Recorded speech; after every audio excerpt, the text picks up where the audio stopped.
All right, let's get our attention back, shall we, to the Hellenistic philosophies. Last time we were on Epicureanism,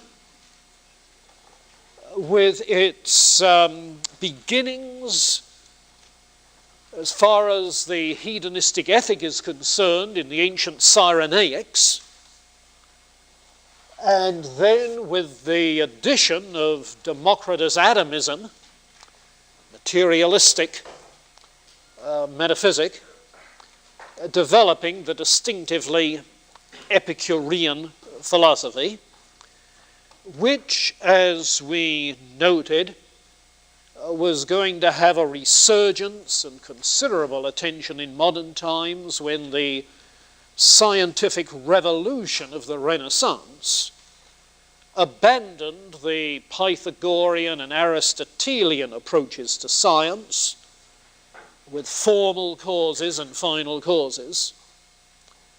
Scientific revolution left simply matter, material cause, efficient cause, natural forces, and that is what made Democritus attractive, because it sounded very much like Democritus' idea. So Epicureanism is going to figure later on. Something similar can be said of Stoicism, also of Hellenistic skepticism, also of Neoplatonism. Those, in fact, are the four main Hellenistic philosophies, and every one of them has far-reaching influence later in the history of thought. So it's important at this stage to get a good handle on what they are. Stoicism, I was commenting last time about its roots, where the starting point in terms of the Stoic ethic is in the attitude of the ancient Cynics, particularly their detachment from externals, external comforts, external troubles, in an attempt to get back to nature, to live in harmony with nature in a simple sort of way. Now, I think that in that the two key themes carried over into Stoicism are, one, detachment from external circumstances. Detachment from external circumstances. And secondly, living in harmony with nature. Living in harmony with nature.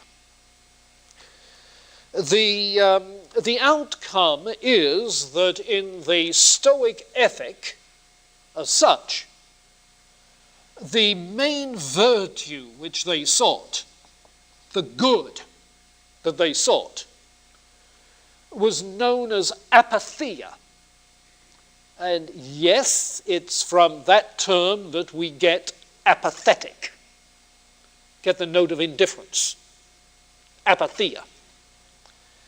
Apatheia literally, the alpha privative and then the noun, is freedom from passion. Having no emotional upset. You see. Detachment in that sense.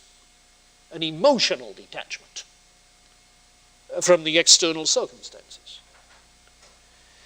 It was said of the Roman slave Epictetus, who subsequently became one of the Stoic philosophers, that his slave master one time was molesting him physically, viciously twisting his leg, to which he complained, "You're going to break it." And he did break it. And without any further ado, Epictetus apparently limped for the rest of his life. Detachment from such bodily circumstances. Now, whether the story is true or apocryphal, it illustrates the point. Reminds me of the time when I was, some years ago, sitting in the dentist's chair while the dentist was doing what dentists sadistically love to do. And when he had my mouth nicely filled with his gear, he asked what I taught. And when, in between gurgles, I told him what, he drilled a little bit more, and when he got an appropriate neural response, asked, "I wonder what a Stoic would say now." Detachment from, you see. I wasn't in a condition to tell him I wasn't a Stoic and explain why. But all right, the Stoic attitude. But there's more to it than simply in a matter of emotional detachment, because this supreme good, apatheia, can be achieved by the rational control of the passions. By the rational control of the passions. Now, this is going to be a theme that we're going to hear a lot of. Oh, in a way, it's anticipated in Plato, where it's the intellect that has to eventually control the appetites, you see. But as we get into modern times with people like Descartes and Spinoza, you'll find this theme again to the effect that an emotion, a passion, is a confused idea. And when intellect, reason, is able to get a clear and distinct idea of what's really going on, then that clarity of thought dispels all emotion. Reason controls the passions by its clarity of understanding. Now, that, I think, has very plainly its roots in the Stoics. Because the Stoics were not simply shutting their eyes to problems, pain. They saw particular circumstances as part of the world order. That is to say, as a logical part, a rational part, an intelligible part of the rule of law throughout the natural world.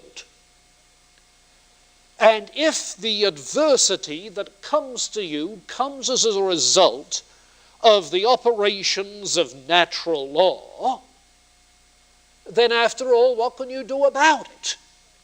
Seeing that clearly you're in a position to accept it, to gain a rational detachment from it, and to try in future to order your own life in harmony with nature and natural law, you see.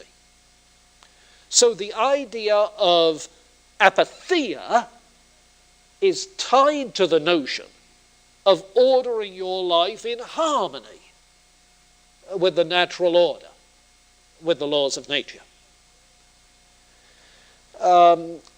Consequently, it follows that not only emotional upset, but moral evil is basically due to being out of harmony with natural law. Moral evil is due to our irrational impulses, like the pursuit of pleasure, greed, anxiety, fear. You see, and under those impulses, we tend to act in the face of circumstances in ways that are contrary to nature. That phrase, contrary to nature, you see, stands in contrast to harmony with nature. Contrary to nature, in harmony with nature.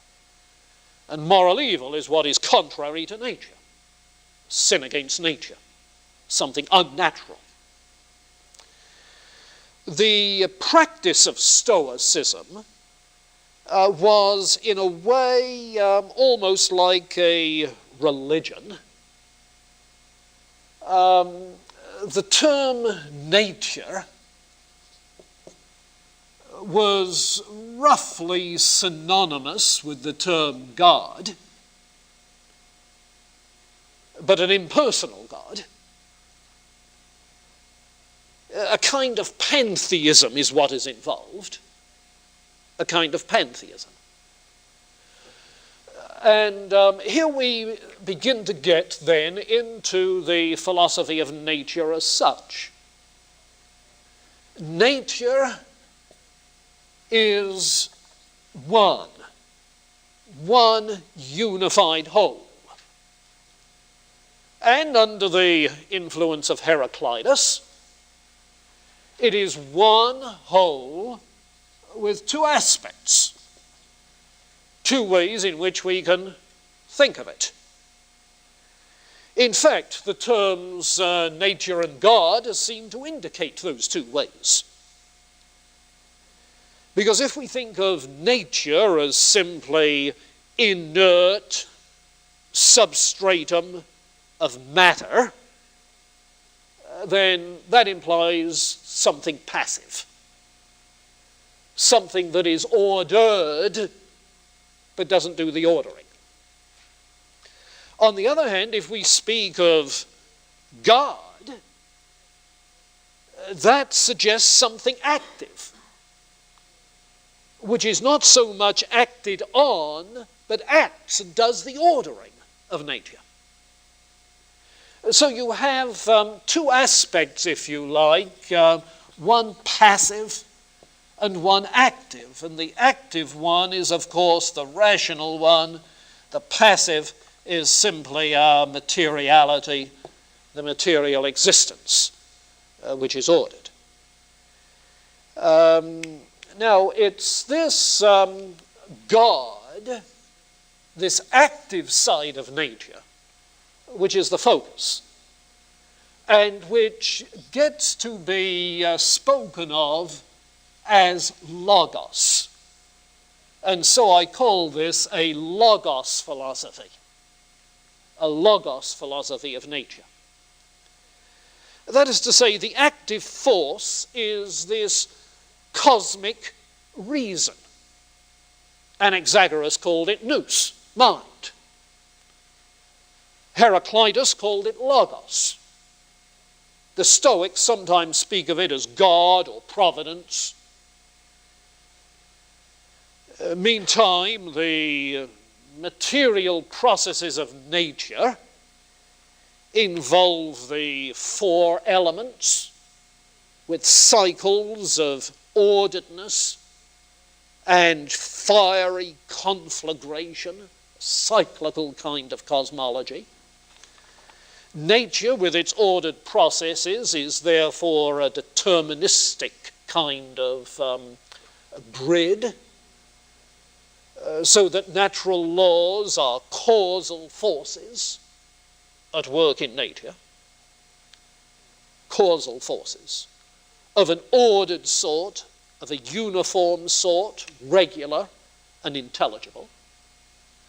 And as with other Greeks, so it is with human nature that we find again the two aspects of nature in human beings. We ordinarily think of them as body and soul. One passive, the other active. And the soul is spoken of as the logos. Yes, as in fact a seed of the logos spermaticos is the phrase they use. A seminal kind of logos is the living soul of a living thing. It pervades the body, giving it ordered activities and motion. So that this seed of the divine logos, which is the human soul, operates through 8 means. The 5 physical senses, our reproductive powers, our thinking, and our speech. The 5 senses plus sex, thought, speech. All of these then being the living activities made possible by the seminal logos. Now, one interesting note here is that the Stoics regard the soul, this life force, as being itself a material thing. Not immaterial, but material. And that's perfectly understandable when you consider that they're equating nature with God and seeing nature as composed of the 4 elements. That is to say, if the cosmic logos is the totality of nature, and the totality of nature is composed of the 4 elements, you see. And if the human soul is a seed of that cosmic logos, then it too is going to be composed of elements. It too is going to be material. Now, that means that in reproduction, which is one of the activities of the logos, soul and body are reproduced together. So that what you have is known in later theological language as traducianism, the notion that the soul is transmitted with the body from father to child. Now, the way in which they understood it then is simply that the offspring are contained in miniature in the father's seed. The offspring in miniature contain soul as well as body, which, deposited in a warm place, proceed to grow to childhood and adulthood. This is what in biology gets to be known as animalculism. Animalculism, which was one view of genetics intermittently because of Stoic influence in subsequent years, emerged again the 18th century, late 18th century, with the beginnings of biology, and was really only eclipsed with the gradual development of modern genetics. But this Stoic view provided some early Christian theologians with a way of accounting for the origin of the human soul, you see. We'll be noticing shortly that the church father Tertullian, who said more anti-philosophical things than I think most of the rest of the church fathers put together, Tertullian was very much indebted to Stoicism in a number of regards. But in this regard, it was he in particular who adopted this view of the soul and the transmission of the soul, traducianism, and as a result transmitted traducianism into subsequent theology, interestingly. And you still find it in some theology texts, somehow or other detached from its original biological basis. But you still find it occasionally. Now, the soul then, being a material thing, is transmitted in that way, And the early Stoics did at least conceive of its surviving death by being reunited with the world soul, with the cosmic logos. Okay, and I guess one other thing in this general context of the logos philosophy is the bearing of the logos doctrine on epistemology, human knowledge. The Stoics, as you gather from their materialism, reject any notion of immaterial, transcendent forms. Any kind of Platonic or Aristotelian forms, for that matter. All that exists is particulars with various size and composite natures. Everything comes from particulars, there's nothing else. So then, as far as human knowledge is concerned, knowledge derives from impressions, sense impressions, that we have of particulars. So that the ordered causal processes of nature produce these impressions on the consciousness. Impressions on what? On the consciousness, which is, apart from these impressions, what they called tabula rasa, a blank tablet, like a blank tablet of wax on which a seal makes an impression, or a blank piece of paper on which a marker makes an impression. Okay? So the mind is blank at birth. Notice that differs from Plato, who claimed we had innate knowledge. It differs from Aristotle, who talked of potential intellect, not blank, but loaded with capacity. You see. For the Stoics, we are the passive recipients of sense impressions, the tabula rasa.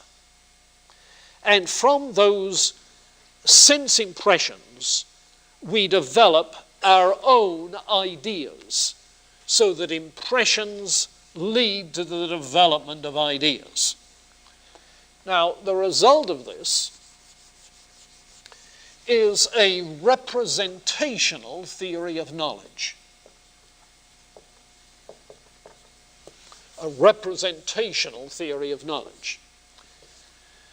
That is to say, the mind, the consciousness, is so affected by outside forces that impressions develop which lead to the development of ideas. And these are representations of whatever external object it is which produced impressions.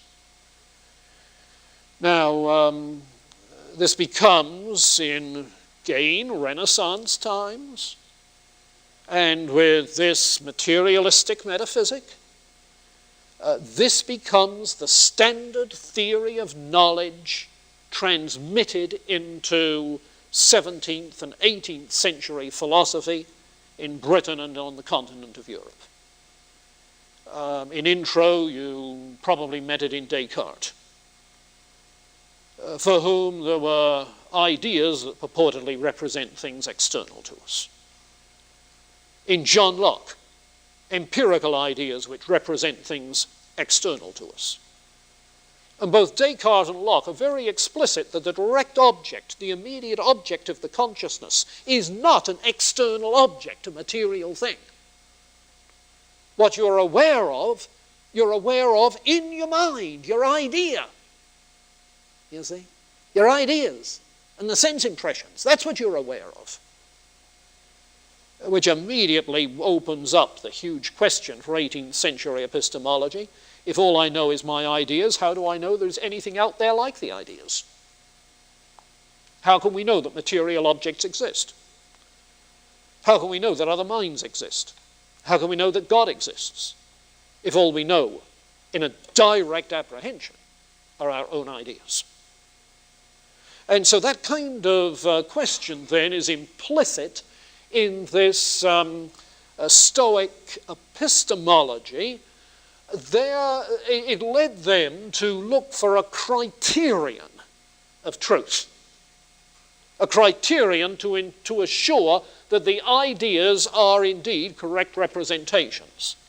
And the criterion they came up with was that the ideas must have clarity and distinctness.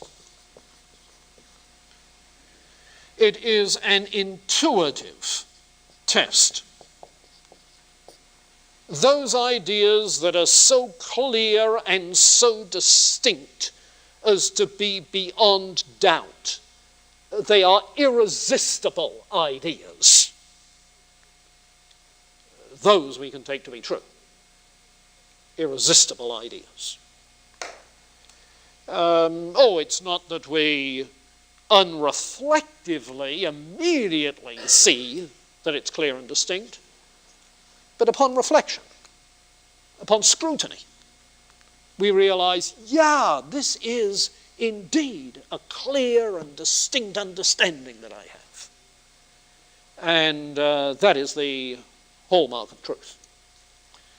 Well, if that sounds like an anticipation of what you may have learned earlier about Descartes, it is. The very language, clear and distinct ideas, is also Descartes' language. So it's an influential notion beginning back there in the Stoics. Okay, so we have then the roots, the ethics, and the philosophy of nature. Now, what I'd like to do is to look at the selections that we have in Kaufmann and let you see some of the significant things in that. The three selections we have, rather, two of them, Zeno and Cleanthes, beginning on 467. Zeno and Cleanthes represent that early period of Greek Stoicism for 2 centuries BC. Epictetus later on in Roman skepticism. And it was characteristic of the Roman skeptics that Roman philosophy generally, developed a much more cosmopolitan outlook than did many of the Greeks. So that they extended the notion of a world order to include, the whole inhabited world as a world order, you see. And in their political thinking, some of them like to think of the whole inhabited world as the Roman world.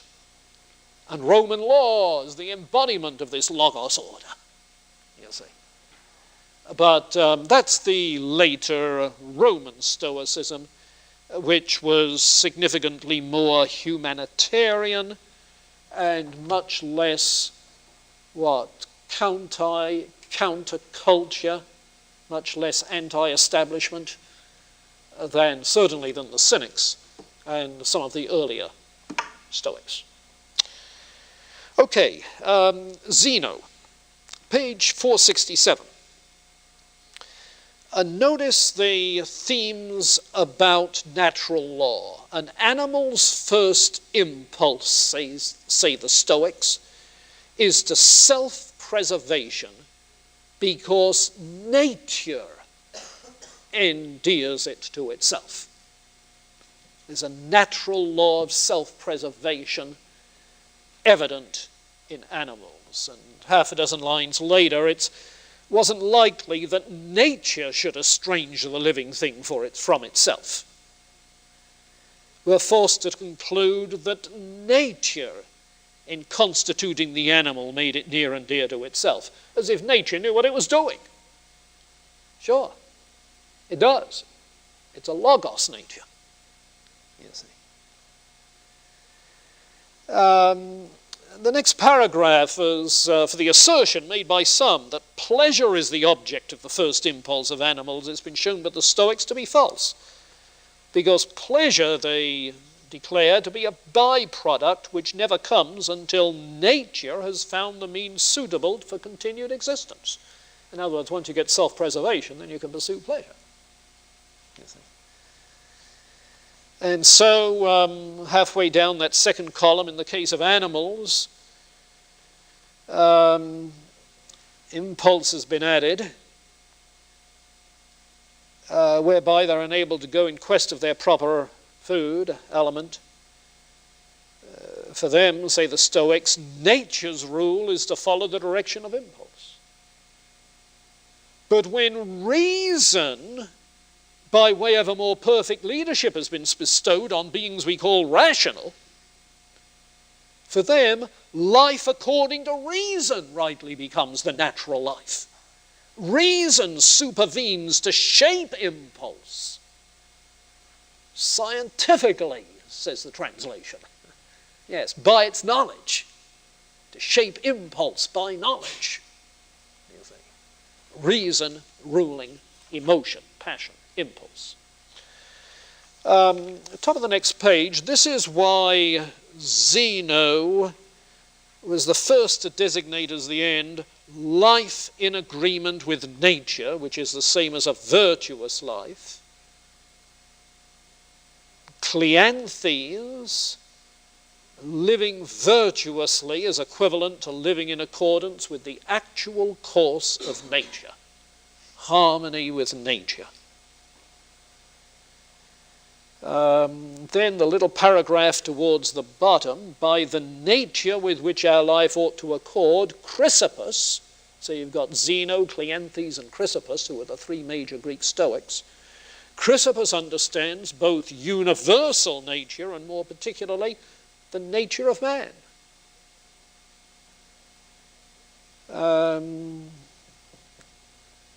And you notice the last line in that paragraph, without adding the nature of the individual. Yes, because individual nature may be distorted by passion, and so forth. Then virtue, he holds, is a harmonious disposition, choice-worthy for its own sake, intrinsically good, not from hope or fear of any external motive, indifference to externals. So the ethic is going to be a thoroughly deontological one, an ethic of what I ought to do, what natural law requires, what my duty is, rather than an ethic of desired consequences from the external world.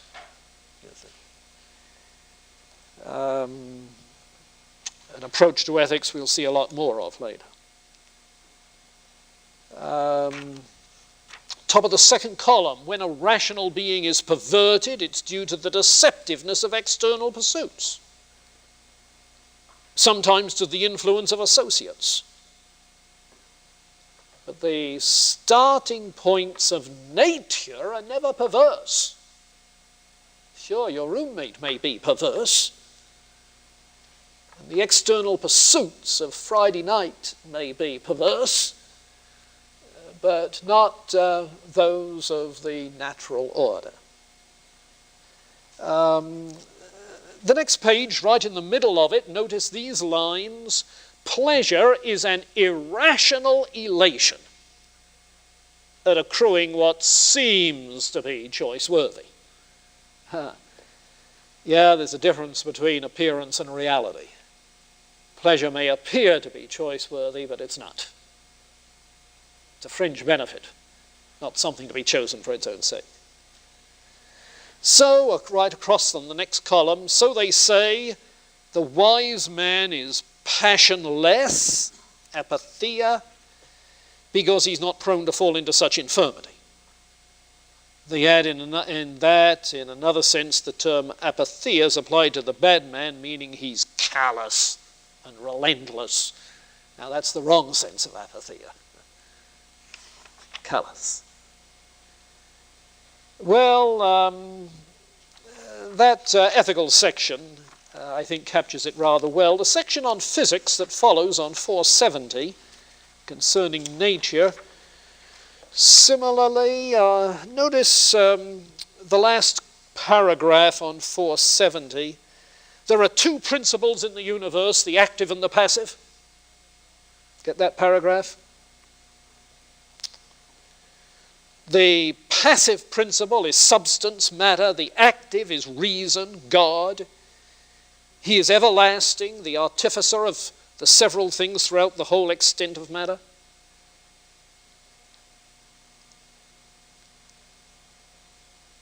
Then halfway down the first column on 471, God is one and the same with reason, nous, logos, called by many other names.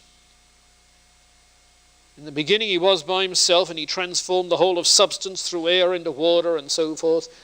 God, who is the seminal reason of the universe, what your soul is to you as an individual, the seminal logos, that is, as it were, the seed plot, the rational plan for you and your life. So God is to the whole future of the cosmos that he is to order. So God, who is the seminal reason of the universe, remains behind in the moisture as such an agent adapting matter to himself with a view to the next stage of creation. Notice the figure of speech of a seed that germinates. You see, I find it a very vivid one, since a week ago I sowed some grass seed and am now keeping the ground moist. And at lunchtime I noticed the first signs of green grass coming up through the moist dirt, you see.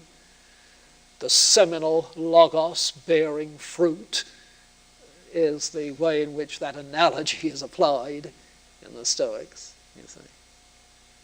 God is the seed, the seminal logos, for what's going to be. Your soul is likewise. And then in the second column on 471, the last paragraph, the world in their view is ordered by reason and providence. As reason pervades every part of it, so does the soul in us. Difference of degree in varying parts. The whole world is a living being endowed with soul and reason. And on 473, that continues at the very bottom of 473. The substance of God is the whole world, the heavens, so forth. And 476, the first complete paragraph, talks of the 8 parts of the soul. And then the last line in that first column on 476 gets the traducianism going. Semen is by them defined as that which is capable of generating offspring like the parent.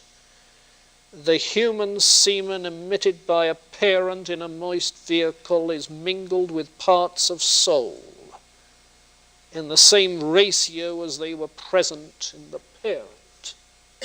And so the child then, body and soul, is derived from the parent. Well, that's the Logos philosophy of nature, pretty clearly.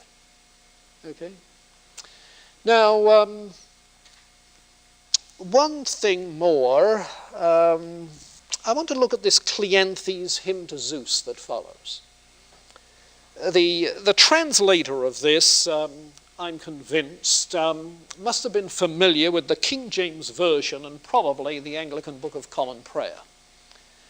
because it's translated using some of the idiom of classic Western Christianity. But that very translation helps you to see why Stoicism had at least an initial appeal to Christian thought. Okay? Now, it sounds like a hymn. It's called a hymn. O God most glorious, called by many a name, nature's great king, through endless years the same, omnipotence, who by thy just decree controllest all. Now you see, that could have been in some Christian hymn. Hail, Zeus! For unto thee behoves thy creatures in all lands to call. Zeus, he said, is one of the names used. We are thy children, we alone of all on earth's broad way, we are thy children. On earth's broad way that wander to and fro, bearing thine image. Yes, the logos spermaticos is the image of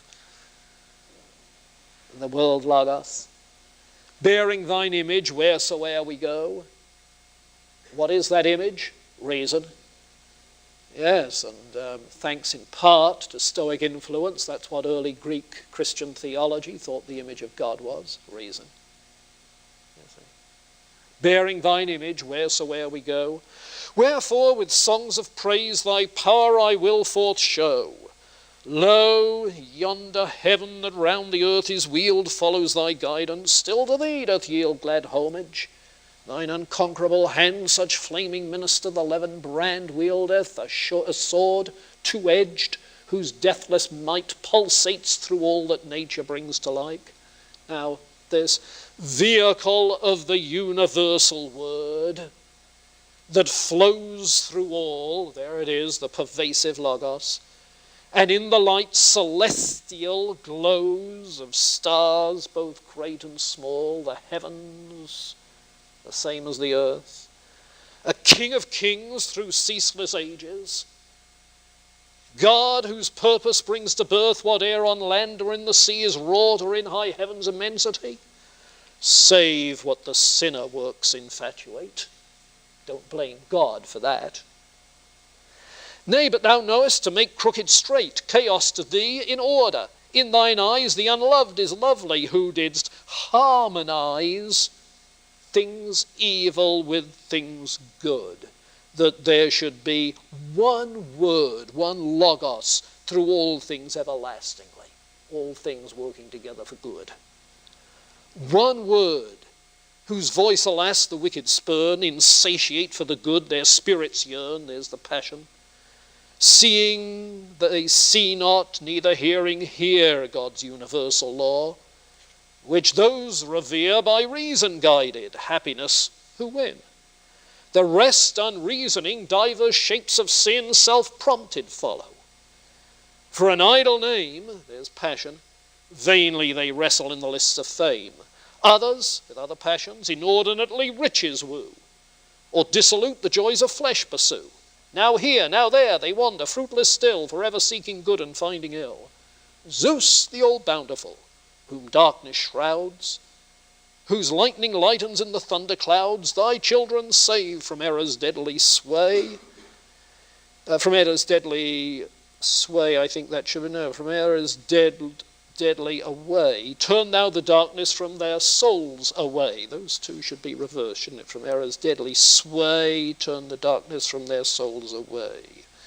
Vouchsafe that unto knowledge they attain, for thou by knowledge art made strong to reign. Logos. All things rulest righteously. So by thee honoured we will honour thee, praising thy works continually with songs, as mortals should, nor higher meed belongs e'en to the gods than justly to adore the universal law, universal logos, forevermore. Okay, Stoicism. Reaction? Do you see its attraction? Think of Hellenistic times as a time of cultural, political upset throughout the whole ancient world. you see.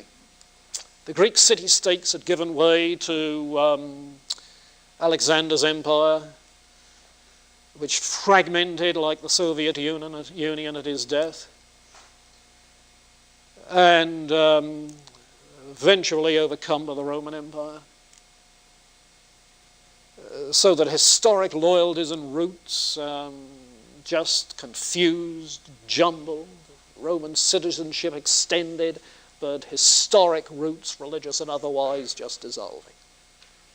You see, vast mix-up. So that in Hellenistic age they were looking literally from freedom from trouble in the mind and freedom from pain in the body and trouble in the mind, freedom from passionate concern and involvement in those externals of life. And here's the philosophical justification of it, a kind of salvation.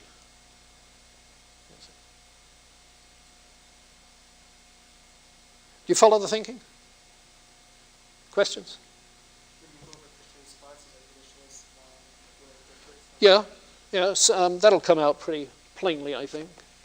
Not necessarily right now, some of it will now, but there's a sense in which the history of thought provides its own built-in critique of what went before. Yeah. In other words, the development of Christian thought both assimilated Stoic influences and repudiated Stoic influences. So as we trace that development, we'll see the critique developing. The Stoic was trying to get in harmony with nature. Are we supposed to therefore try to avoid as much pain as possible? Yeah, it's not so much a matter of running away from pain, but disregarding questions of pain and pleasure. Self-interest is counted out. It's not a factor to consider, you see. It's not that there's anything wrong with pleasure, except that it can be a deceiver, a temptress. Why do we always say that in the feminine? I guess PC would be on our tails there. All right, a tempter. Yeah. But the pain didn't signal disharmony with nature. No, not as, well, wait a minute. The pain, yes, insofar as there is pain, there is some disharmony. But if that is not something of our fault through having done something passionate and stupid, like overeating, for instance, then if there's nothing we can do about it, disregard it. The Stoical attitude. What would a Stoic say now? The dentist question. Yeah. Okay. With their tabula rasa, I don't understand how they get that, because with Aristotle, he said, well, okay, you have these sensory perceptions come in, just like the Stoics might say, but he attributed for this potential to assimilate these and then have experience and then move that up to knowledge. Mm-hmm. How do they account for reason or our experience of all these sense perceptions? Now, do you mean what is the underlying metaphysic? The Logos doctrine? Well, how do they account for it if don't have any innate ability to order and? Well, he's not saying we don't have ability. You see, what is not innate? There is no innate knowledge. You see, there is no innate structure to the mind. I'm getting now at the Aristotelian. There's no innate structure to the mind so that automatically we think in certain categories. Remember the 10 categories, you see. No, but there isn't that sort of pre-arranged capacity. Now, we have the capacity to think for ourselves, but we think for ourselves empirically. initially. You see, empirical generalization on the basis of collecting the experiences, the perceptions, developing empirical ideas, and seeing similarities. You see, so generalization, inference from generalization. Yeah. Laws of nature, what are they? Well, the word force is used. Forces, that sounds like later mechanistic science. But basically, what we observe are simply regularities, uniformities, order, you see. So it's our capacity to generalize and see through generalization an overall order. Seeing an overall order of which my present adverse circumstances are part, why should I get so upset about it? You see. Why should I take it personally? Well, let me say something about Christian responses, if I may, and we'll see more of this as we go along. I think the first thing to observe, and I'm looking for that page of notes. Here it is. The first thing to observe is that the early Christians were very much impressed with the Stoic ethic. Now, I haven't read that selection from Epictetus to you. Take a look at it. It's that sort of thing. And the ethical section from Zeno. It's that sort of thing which very much impressed early Christianity. And Clement of Alexandria, in some of his writings, quotes, refers to, praises the Stoics in regards to some of their moralizing. Okay? I said some of their moralizing, not necessarily the underlying theory, but the moralizing. Secondly, there was a very wide acceptance of this way, in general, this way of talking about the divine logos, linking it up with the prologue in John's Gospel. They recognized that the Stoic logos was a logos of nature, that John's logos is a logos of nature, of creation, by whom all things that are made, all things are made that are made. You see, in the beginning was the Logos. The Logos was God. And so they make that association and then start building on that in the development of a Christian Logos doctrine that we'll have to look at more closely. It went in various ways. Tertullian, as I mentioned, adopted the Stoic view of the soul. One of the interesting things, and I'll come back to this later on, was that he was attracted to Stoicism in response to Gnosticism. Now, ancient Gnosticism, G-N-O-S-T, ancient Gnosticism, as you know, was a kind of dualism. Matter is the source of evil. Reason, mind, the source of good. Now, you see, the Stoics were saying that, yes, reason, mind is good. But reason, mind is material. So material, ordered by reason, is good.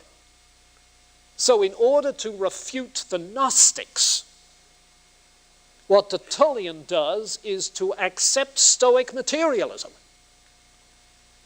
That is to say, if a material mind or soul can be good, then other matter can be good.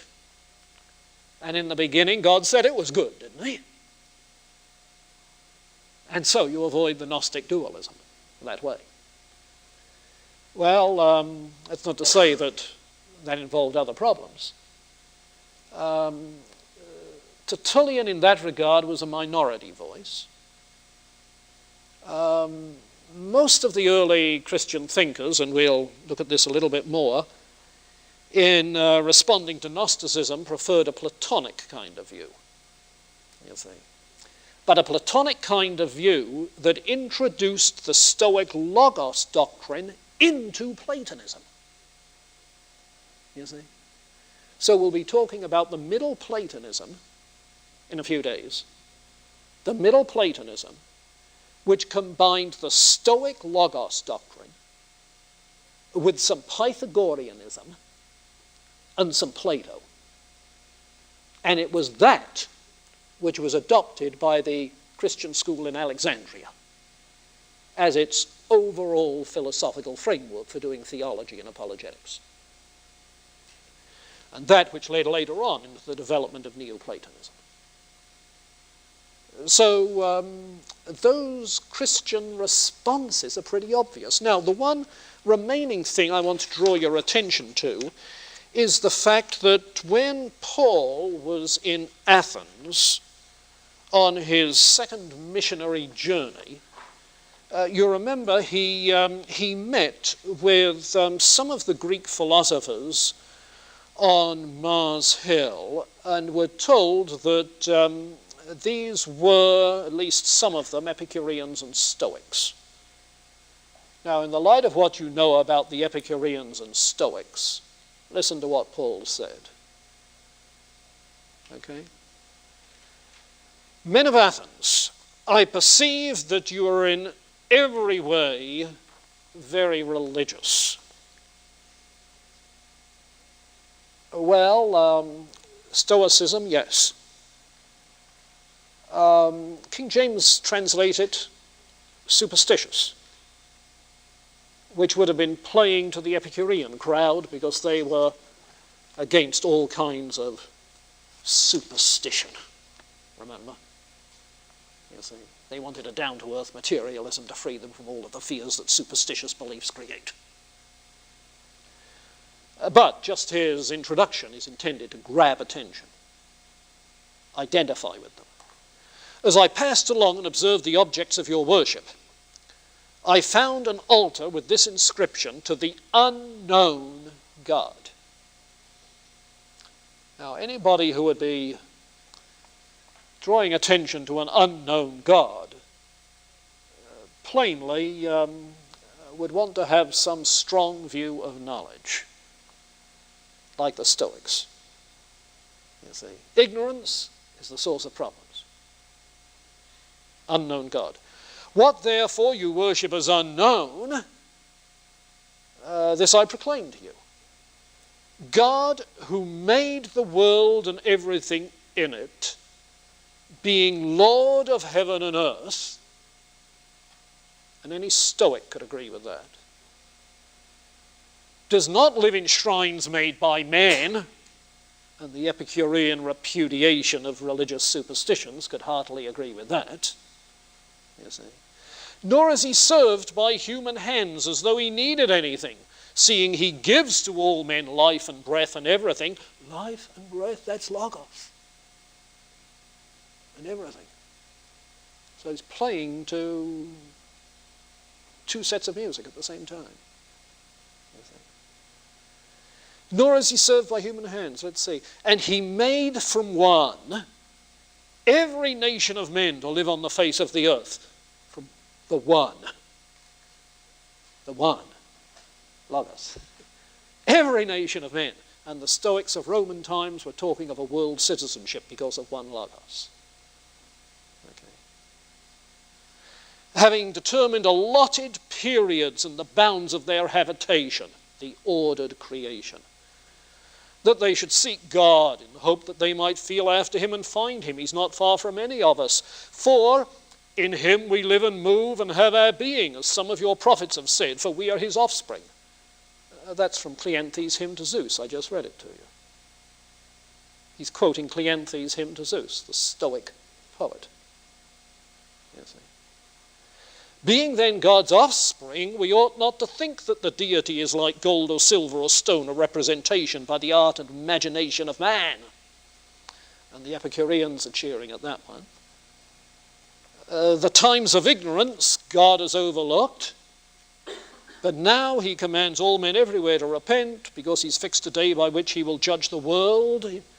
And, the Stoic had some idea of this cycle of destruction that's coming, by which he has given assurance in that he raised a man from the dead, has given assurance by raising him from the dead. And when they heard of the resurrection of the dead, they took a rain check. What Greek wants a resurrected body? You see? An attitude of detachment for the Stoics. And the Epicureans wanted to turn off the whole notion of future life. Too much to worry about if that's the case. Well, Paul obviously shows familiarity with the Stoic thing. How? Why? The city of Tarsus was one of the seats of Stoic philosophy. One of the major seats in the first century. So Saul apparently grew up in a context where he would, in growing up in town, have been acquainted with Stoicism, which acquaintance stood him in good stead. That sermon on Mars Hill has been taken by New Testament writers or New Testament commentators in a couple of different ways. Some have said that when he left Athens and went to Corinth, he got down to brass tacks, determining to know nothing but Jesus Christ and him crucified. That he gave up on addressing the intellectuals. Others disagree, and I guess I'm inclined to disagree. He had two different audiences. He had an audience of intellectuals in Athens. He went up Mars Hill, and it was quite a climb. He knew what he'd get there when he got there. You see. And he knew perfectly well that at Corinth he had the sailors in from all over the world visiting the brothels. And a church influenced by the moral climate of the town. You see. So two different audiences, two different emphases. But at least Paul's response is very plain, very perceptive. His strategy apparently to identify with fragments of truth that he saw in Stoicism, Epicureanism, but to recast them into a different context, restoring them to a true context. Now, that's precisely what later on Justin Martyr and Clement of Alexandria are going to say. When they tell us that all truth is God's truth, no matter where it's found. And the task of the Christian is to regather these fragments and restore them to the body of the whole from which they have been stolen. You get it? That's where the notion of all truth is God's truth comes from, in this very context.